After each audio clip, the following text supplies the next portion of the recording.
अपने ही बिगाड़ेंगे भाजपा कांग्रेस का खेल।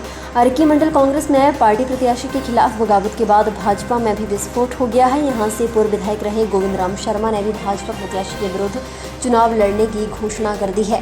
गोविंद राम शर्मा ने गुरुवार को कहा कि वे शुक्रवार को आज़ाद प्रत्याशी के रूप में अपना नामांकन करेंगे। जैसे कि कयास लगाए जा रहे थे कि अर्की में पूर्व विधायक को टिकट न मिलने के कारण वे पार्टी प्रत्याशी रतनपाल के खिलाफ कार्य करेंगे और निर्दलीय उम्मीदवार के रूप में चुनावी दंगल में उतरेंगे। बीते कई महीने से गोविंद राम शर्मा अर्की विधानसभा क्षेत्र में मतदाताओं की नब्ज टटोल रहे थे और नुक्कड़ सभाओं के माध्यम से अपना पक्ष रख रहे थे।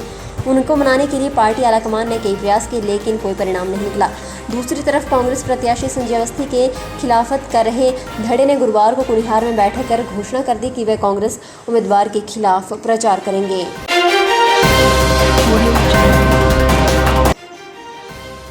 उपचुनाव के लिए रोड शो पर बैन। सुबह 10 बजे से शाम 7 बजे तक हो पाएगा चुनाव प्रचार। हिमाचल में होने जा रहे 1 लोकसभा और 3 विधानसभा सीटों के उपचुनाव में इस बार न चुनाव प्रचार में रोड शो हो पाएगा और न ही 50 से ज़्यादा लोग एक स्थान पर एकत्रित हो पाएंगे।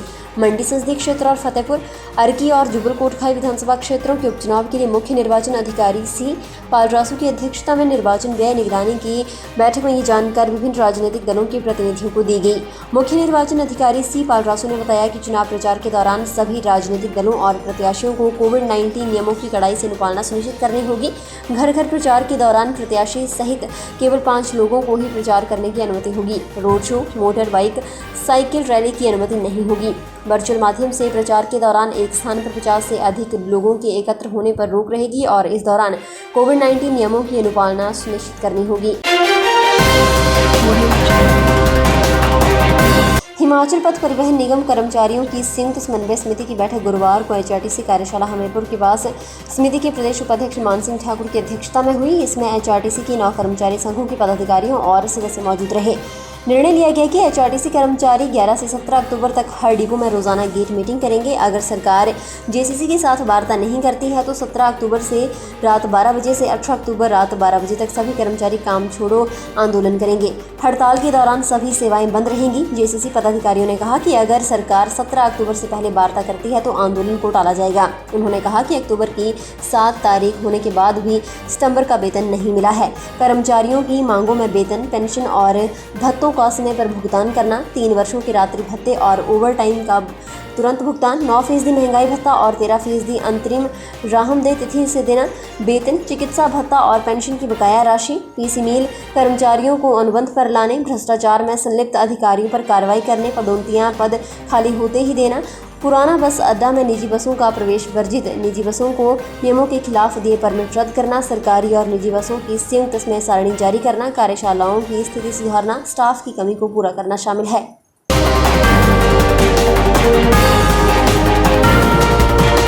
उपायुक्त ऊना राघव शर्मा ने लघु सचिवालय से स्वर्ण जयंती रथ यात्रा के तहत जीवनधारा स्वास्थ्य वैन को हरी झंडी दिखाकर रवाना किया।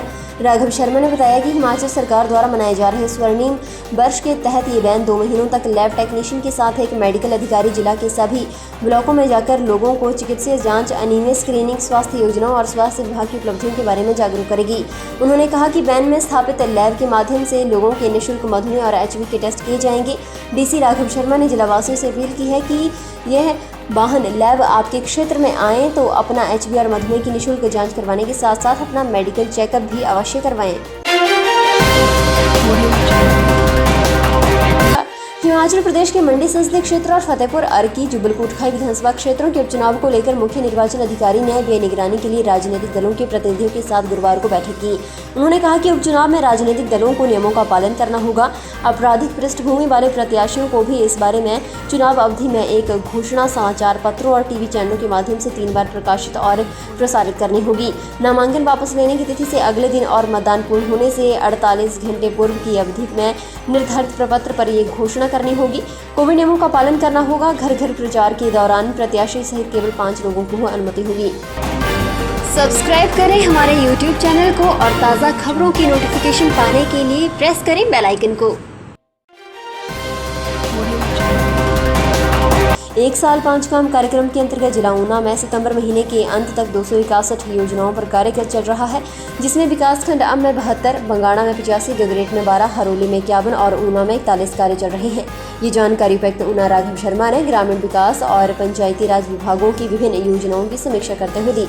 उन्होंने निर्देश दिए कि इस कार्यक्रम के अंतर्गत नए रचनात्मक कार्यों को जोड़ा जाए। इसके साथ साथ सभी पंचायतों में स्वच्छता के लिए कूड़ा संयंत्रों के निर्माण और ग्रामीण पर्यटन को बढ़ावा देने को भी वीडियो प्राथमिकता दें। उपायुक्त ने बताया कि जिला में सितंबर महीने के अंत तक मनरेगा समग्र के तहत 553 निर्माण कार्य जारी हैं। मुख्यमंत्री जयराम ठाकुर ने ड्रीम प्रोजेक्ट बलह में प्रस्तावित अंतर्राष्ट्रीय हवाई अड्डे के निर्माण को लिडार सर्वे में हरी झंडी मिल गई है। बलह में अब छोटे हवाई अड्डे की जगह अंतर्राष्ट्रीय स्तर का हवाई अड्डा बनाया जा सकेगा।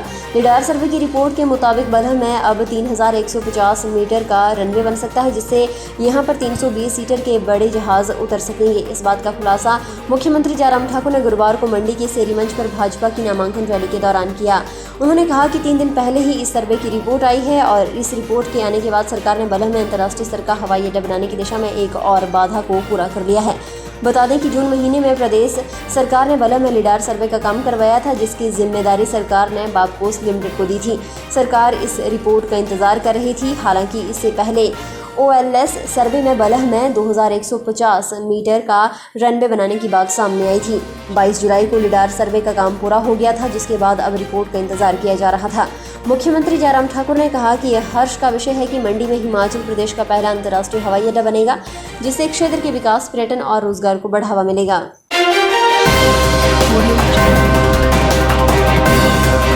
देश में दवाओं के कच्चे माल की कीमतों में आई उछाल से फार्मा सेक्टर लड़खड़ाने लगा है। हालात ये हैं कि जहां कच्चे माल की कालाबाजारी बढ़ने लगी है, वहीं दवा उत्पादन भी खासा प्रभावित हुआ है।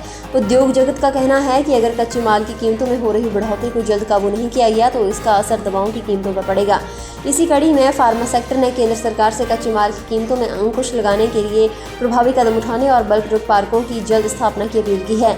दवा उद्यमियों का कहना है कि कच्चे माल की कीमतों में उतार चढ़ाव का दौर तभी थमेगा जब देश में बल्क ड्रग का बड़े पैमाने में उत्पादन होने लगेगा।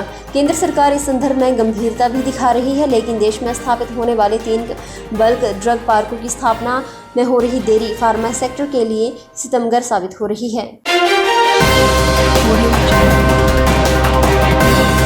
पुलिस विभाग द्वारा प्रदेश के पुलिस थानों में ड्रग ट्रैफिक ऑपरेटर्स के लिए नया रजिस्टर नंबर 29 शुरू किया गया है। नया रजिस्टर नंबर 29 प्रदेश के पुलिस थानों में 1 नवंबर 2021 से शुरू किया जाएगा।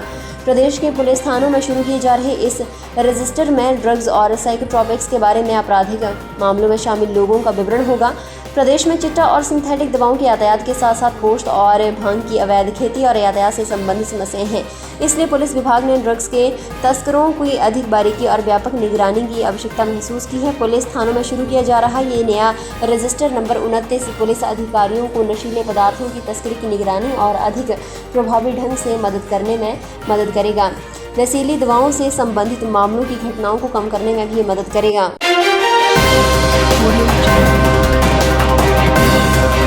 उपचुनावों के दौरान वाहन प्रदूषण पर नियंत्रण रखने के लिए गाड़ियों की नियमित जांच होगी। इसके अलावा ध्वनि प्रदूषण पर भी चेक रखा जाएगा।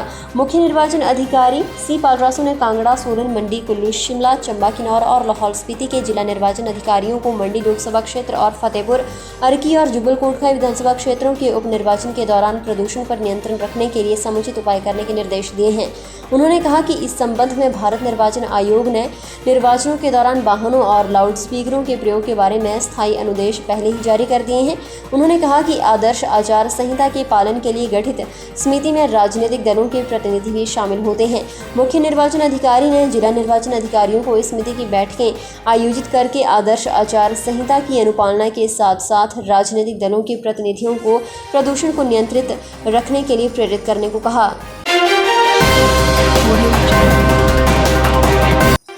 फिलहाल के लिए बस इतना ही। और बड़ी खबरों के लिए बने रहने सुपर भारत के साथ।